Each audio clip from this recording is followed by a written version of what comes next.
Hello students. आज का अपना टॉपिक है केमिकल रिएक्शन।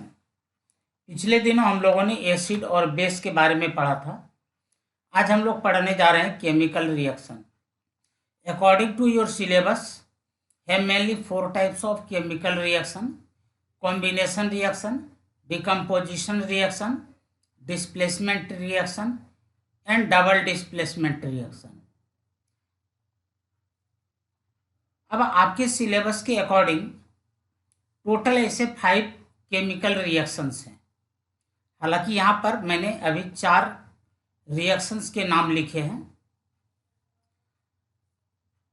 जो हिंदी मीडियम के स्टूडेंट्स हैं उनके लिए मैं बता दूं, कॉम्बिनेशन रिएक्शन का जो मतलब होता है, कॉम्बिनेशन रिएक्शन का जो मतलब होता है, इसमें 2 या 2 से अधिक एलिमेंट्स या कंपाउंड आपस में कंबाइन करते हैं और कंबाइन करके जुड़ करके एक न्यू कंपाउंड का फॉर्मेशन करता है। इसे कहा जाता है कॉम्बिनेशन रिएक्शन। दूसरा होता है डिकम्पोजिशन। डिकम्पोज का मतलब टूटना। वियोजन अभिक्रिया इसे हिंदी में कह सकते हैं डिकम्पोजिशन को। तो इसमें कोई एक बड़ा मॉलिक्यूल होगा, मैं इसके बारे में बात कर रहा हूँ। डिकम्पोजिशन जो मैंने यहाँ पर इस तरीके से बॉक्स बनाया है, तो डिकम्पोजिशन का मतलब हुआ कि यहाँ पर कोई एक बड़ा कंपाउंड होगा, कोई बड़ा मॉलिक्यूल होगा, जिसे हीट करने पर वह ब्रेक हो जाता है, टूट जाता है, और वह 2 या 2 से अधिक एलिमेंट्स में या छोटे छोटे कंपाउंड्स में ब्रेक होते हैं, टूटते हैं। इसे डिकम्पोजिशन रिएक्शन कहते हैं। थोड़ी देर के बाद मैं आपको एग्जाम्पल के द्वारा भी इसे समझाऊंगा। उसके बाद तीसरा होता है डिस्प्लेसमेंट रिएक्शन। ये वाला पोर्शन जो डिस्प्लेसमेंट रिएक्शन है, डिस्प्लेसमेंट रिएक्शन में क्या होता है कि कोई एक एलिमेंट किसी दूसरे कंपाउंड के साथ रिएक्ट करता है और उस कंपाउंड में जो मेटल होते हैं वह लेस रिएक्टिव होता है, और जो फ्री एलिमेंट होते हैं वह मोर रिएक्टिव होता है। जो मोर रिएक्टिव एलिमेंट्स होता है वह लेस रिएक्टिव एलिमेंट्स को रिप्लेस कर देता है और उसके जगह पर वह चला जाता है। तो इसे कहा जाता है डिस्प्लेसमेंट रिएक्शन। और एक होता है डबल डिस्प्लेसमेंट रिएक्शन। इसमें दोनों कंपाउंड्स लिए जाते हैं और वहां पर उसके आयंस एक्सचेंज होते हैं। आगे चलते हम लोग यहाँ पर बात करते हैं। The chemical reaction are classified into various categories depending upon the types of changes taking place. The different types of reactions are as followed: combination reaction, decomposition reaction. अब डिकम्पोजिशन की बात जब आती है तो कोई ज़रूरी नहीं कि वह केवल हीट करने पर ही डिकम्पोज होगा। वह हीट करने पर भी डिकम्पोज होता है, इलेक्ट्रिसिटी के कारण भी डिकम्पोज होता है, और कभी कभी लाइट के कारण भी डिकम्पोज होता है। यदि मान लीजिए कि हीट करने के कारण वह डिकम्पोज होता है तो इसी को पायरोलाइसिस कहा जाता है। इलेक्ट्रिसिटी के कारण यदि डिकम्पोज होता है तो इसे इलेक्ट्रोलाइसिस कहते हैं। और यदि हीट करने के कारण लाइट के कारण वह डिकम्पोज होता है तो इसे फोटोलाइसिस कहा जाता है। अब जिसे मैंने यहाँ पर पायरोलाइसिस कहा, इसी को आप थर्मल डिकम्पोजिशन भी कह सकते हैं, क्योंकि थर्मल का मतलब होता है हीट। यानी कि यदि हीट करने के कारण कोई भी मॉलिक्यूल, कोई कंपाउंड डिकम्पोज हो जाए तो उसे थर्मल डिकम्पोजिशन भी कहा जाता है। When composition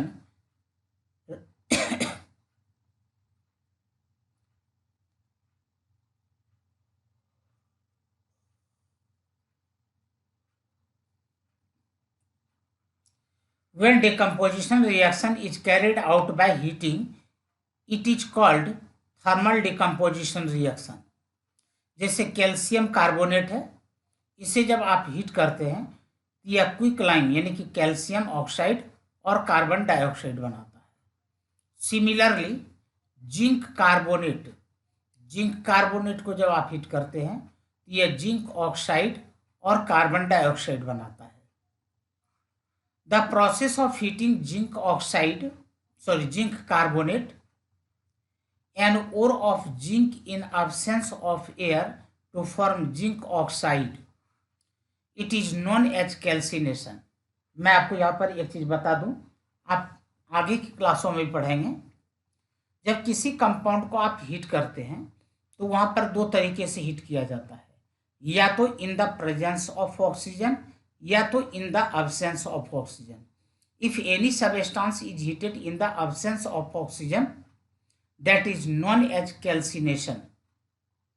But if any substance is heated in the presence of oxygen, that is known as roasting. In both conditions, compound is converted into oxides.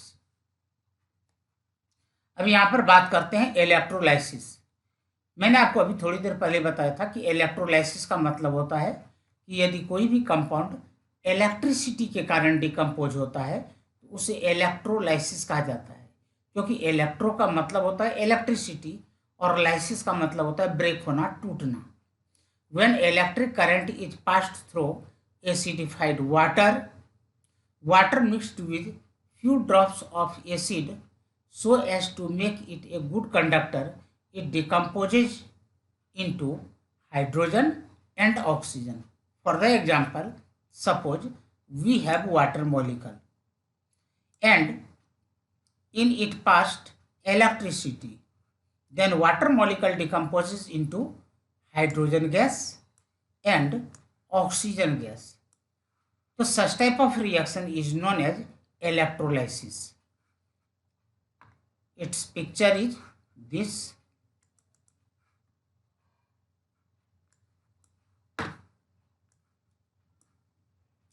इसको आप इस पिक्चर से समझ सकते हैं। यहाँ पर एक दो इलेक्ट्रोड है, एक एनोड है और एक कैथोड है। ये जो देख रहे हैं ये एनोड हो गया, दूसरा जो देख रहे हैं कैथोड है। इसके बीच में वाटर लेते हैं और इस वाटर में स्मॉल अमाउंट में या 1 या 2 ड्रॉप्स एसिड डाल दिया जाता है, क्योंकि pure water bad conductor of electricity होता है। इसलिए इसको गुड कंडक्टर बनाने के लिए इसमें स्मॉल अमाउंट में एसिड डाला जाता है, जिससे कि यह वाटर ब्रेक होता है और हाइड्रोजन और ऑक्सीजन बनाता है।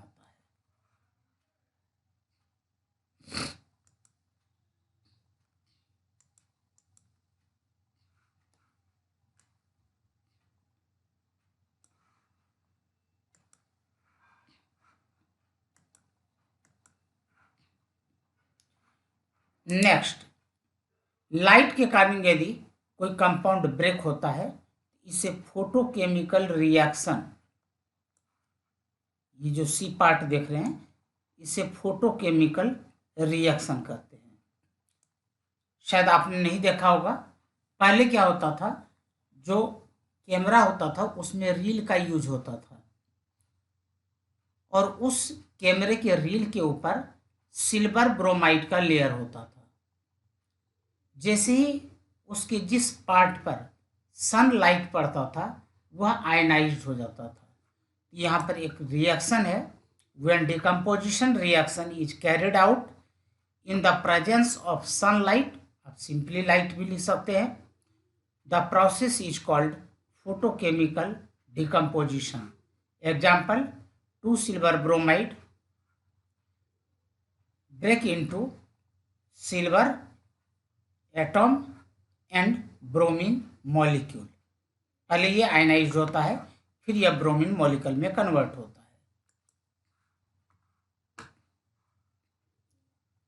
उसके बाद हम लोग आगे बात करते हैं डिस्प्लेसमेंट रिएक्शन। डिस्प्लेसमेंट रिएक्शन में मैंने आपको अभी बताया था थोड़ी देर पहले कि इसमें जो अधिक रिएक्टिव एलिमेंट होता है वह कम रिएक्टिव कंपाउंड में प्रेजेंट कम रिएक्टिव एलिमेंट्स को रिप्लेस करता है।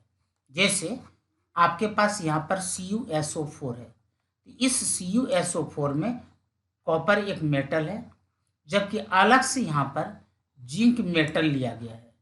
तो zinc metal is more reactive than copper, तो यहाँ पर जिंक क्या करता है, इस कॉपर को यहाँ से हटाता है और यह बनाता है जिंक सल्फेट और कॉपर अलग हो जाता है।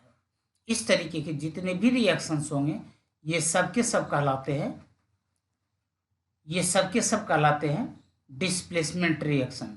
आपको यहाँ पर एक रिएक्टिविटी सीरीज याद रखना होगा, KBaCa NaMgAl ZnFeSn PbH CuHgAg AuPt। मैं अभी थोड़ी देर में लिख दूंगा, आप उससे वहां से कॉपी कर लेंगे। और जो डबल डिस्प्लेसमेंट रिएक्शन होता है, इस डबल डिस्प्लेसमेंट रिएक्शन में क्या होता है कि इसमें दो कंपाउंड्स लेते हैं, जबकि डिस्प्लेसमेंट रिएक्शन में आपने एक कंपाउंड और एक फ्री एलिमेंट लिया था, जबकि डिस्प्लेसमेंट रिएक्शन में आप दो कंपाउंड लेते हैं और ये दोनों कंपाउंड के केटायंस और एनायंस एक्सचेंज होते हैं। इसी तरीके का एक न्यूट्रलाइजेशन रिएक्शन होता है जिसमें कि भी इसमें भी दो कंपाउंड लिए जाते हैं, लेकिन यहाँ पर थोड़ा सा फर्क है। यहाँ पर फर्क क्या है कि इसमें एक एसिडिक होगा और दूसरा बेसिक होगा।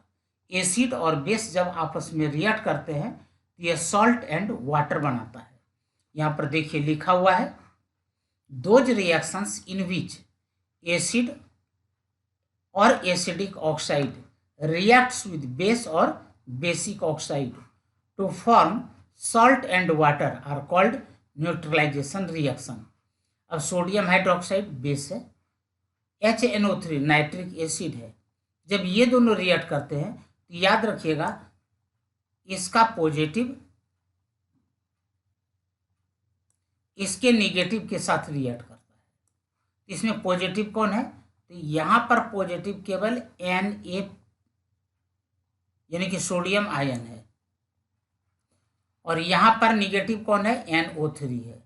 ये Na और NO3 मिलकर के NaNO3 बनाता है और एसिड का H और बेस का OH मिलकर के वाटर बनाता है।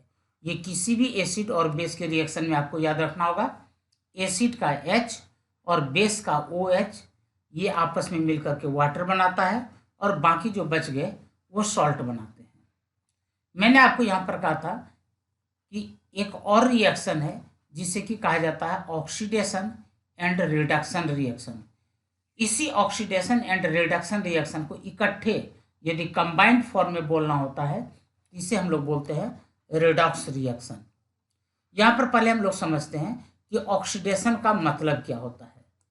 तो यहाँ पर जब तक आप 10th क्लास में हैं तब तक आप इतना पढ़ लें, जब आप +1 में आएंगे तो इससे भी ज़्यादा डिटेल में आपको पढ़ाया जाएगा। किसी भी कंपाउंड में या किसी भी एलिमेंट में ऑक्सीजन का ऐड होना या हाइड्रोजन का निकलना या इलेक्ट्रॉन का लूज होना, यह ऑक्सीडेशन कहलाता है। इसको मैं आपको अलग से यहाँ पर समझाने की कोशिश कर रहा हूँ।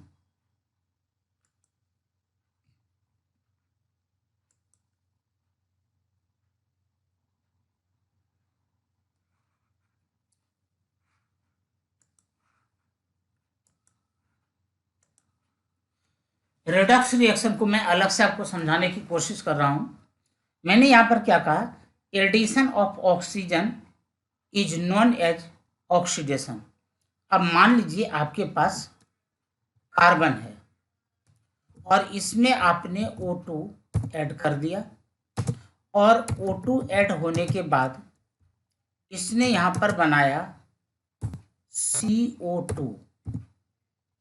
यहाँ पर क्या हुआ, एडिशन ऑफ ऑक्सीजन। यदि मान लीजिए कि आपके पास CH4 है और किसी कारण से इसमें से हाइड्रोजन अलग हो जाता है और यह बनाता है C अलग और 2H2 अलग हो जाता है, यानी कि यहाँ पर हाइड्रोजन क्या हुआ, रिमूव हो गया।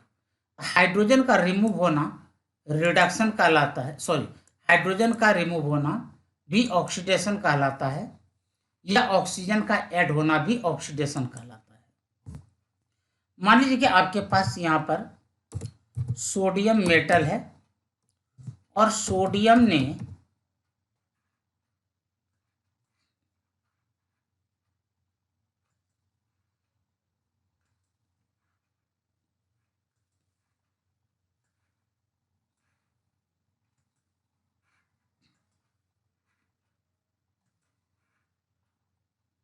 आपके पास यहाँ पर सोडियम मेटल है और सोडियम मेटल ने एक इलेक्ट्रॉन लूज किया। सोडियम ने एक इलेक्ट्रॉन लूज किया। सोडियम के ऊपर यहाँ पर प्लस चार्ज आ गया और साथ में इसने एक इलेक्ट्रॉन लूज कर दिया। इसे भी यहाँ पर क्या कहा जाएगा? ऑक्सीडेशन। तो अब यहाँ पर आप समझिए, इसको हम लोग इस तरीके से समझते हैं।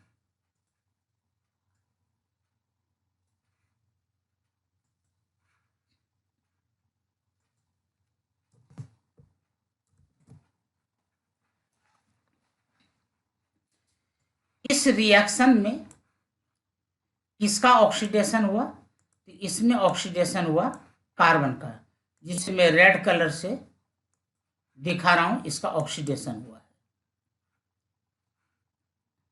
दूसरे वाले रिएक्शन में कंप्लीट मीथेन का ऑक्सीडेशन हुआ है, क्योंकि मीथेन से यहाँ पर हाइड्रोजन रिमूव हो रहा है। और इस यानी कि थर्ड इक्वेशन में यहाँ पर सोडियम का ऑक्सीडेशन हुआ है, क्योंकि इलेक्ट्रॉन लूज किसने किया है? सोडियम ने किया है। तो मुझे लगता है कि ये आपके समझ में आ गया होगा। यदि इसी का उल्टा कर दें, यह हो जाता है रिडक्शन। क्या उल्टा करना है? Addition of hydrogen. यदि किसी एलिमेंट में हाइड्रोजन ऐड हो रहा है, तो जिसमें हाइड्रोजन ऐड हो रहा है उसका रिडक्शन होगा। या किसी में से ऑक्सीजन निकल रहा है तो उसका भी रिडक्शन होगा। या फिर कोई एलिमेंट इलेक्ट्रॉन गेन कर रहा है, यहाँ पर गलत लिखा हुआ है, यहाँ पर लॉस नहीं होगा, यहाँ पर इलेक्ट्रॉन गेन होगा। इसको मैं सुधार देता हूं।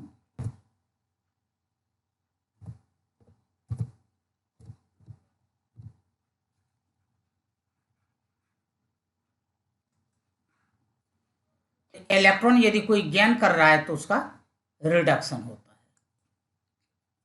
अब देखिए यहाँ पर सोडियम में हाइड्रोजन ऐड हुआ है, तो सोडियम का यहाँ पर क्या हो गया? रिडक्शन हो गया। ठीक है, यह अलग से मैं इसका भी एग्जांपल देता हूं। यदि मान लीजिए कि आपके पास यहाँ पर क्लोरीन है, मान लीजिए कि हमने यहाँ पर क्लोरीन एक एटॉम लिया और इसने एक इलेक्ट्रॉन ऐड कर लिया, तो यहाँ पर ये बनाएगा क्लोराइड आयन, यानी कि Cl, और इसके ऊपर एक निगेटिव चार्ज आ जाएगा। क्योंकि इलेक्ट्रॉन लूज करने पर तो पॉजिटिव होता है और इलेक्ट्रॉन गेन करने पर निगेटिव होता है। यानी कि यहाँ पर क्लोरीन का क्या हो गया? रिडक्शन हो गया। इसे मैं किसी डिफरेंट कलर से दिखा देता हूँ। इसे मैं ग्रीन कलर से दिखाता हूँ, या चलिए ब्लू कलर से दिखाता हूँ, ताकि आपको समझने में कोई परेशानी ना हो। तो जो ब्लू कलर का है इसका रिडक्शन हुआ है। सिमिलरली यदि मान लीजिए कि आपके पास यहाँ पर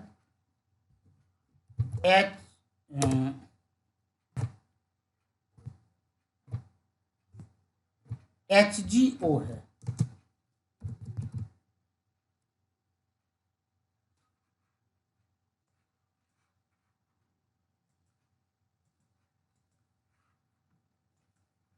यदि HgO है और इसमें से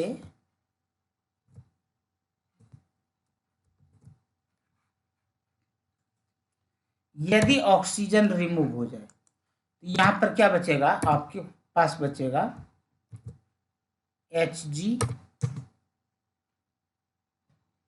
प्लस O2। इस बार यहाँ पर रिडक्शन किसका हुआ?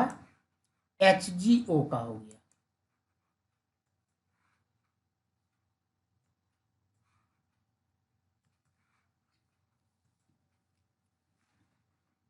और यदि हम लोग यहाँ पर इस तरीके से लिखते हैं C प्लस 2H2,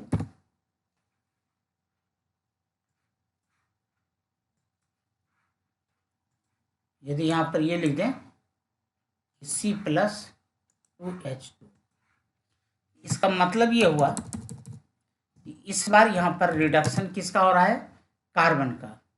ये बनाएगा क्या चीज, ये बनाएगा CH4, यह बनाएगा CH4।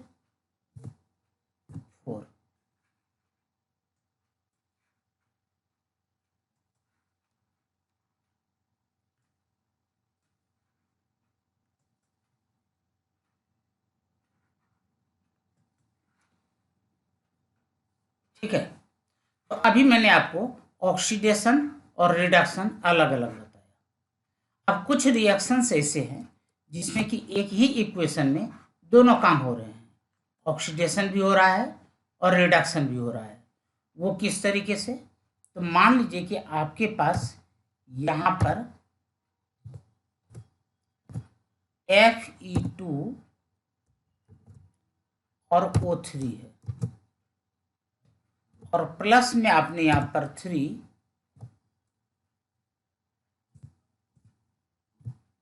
3CO लिया,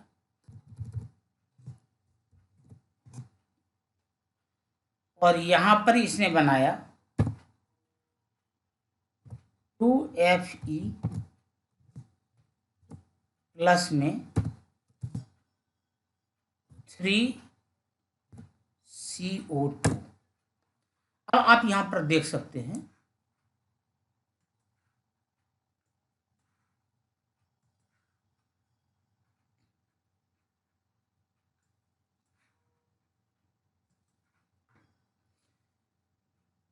आयरन ऑक्साइड के पास जो ऑक्सीजन था वो किसके पास चला गया, कार्बन मोनोऑक्साइड के पास। तभी तो यह कार्बन मोनोऑक्साइड किस में बदल गया, कार्बन डाइऑक्साइड में। इसका मतलब ये हुआ कि यहां से ऑक्सीजन निकल रहा है, इसका हो गया रिडक्शन, और कार्बन मोनोऑक्साइड ने आयरन ऑक्साइड से ऑक्सीजन ले लिया, इसलिए इसका हो गया रिडक्शन। तो मुझे लगता है कि ये आपके समझ में आ गया होगा। ठीक है,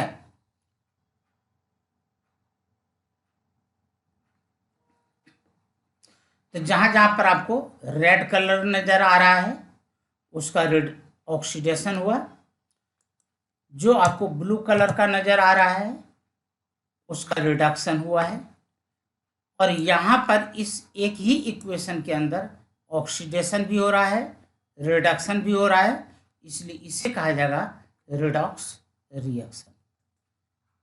तो आज हम लोग इतना ही रखते हैं, फिर कल इसके आगे पढ़ेंगे। Thank you.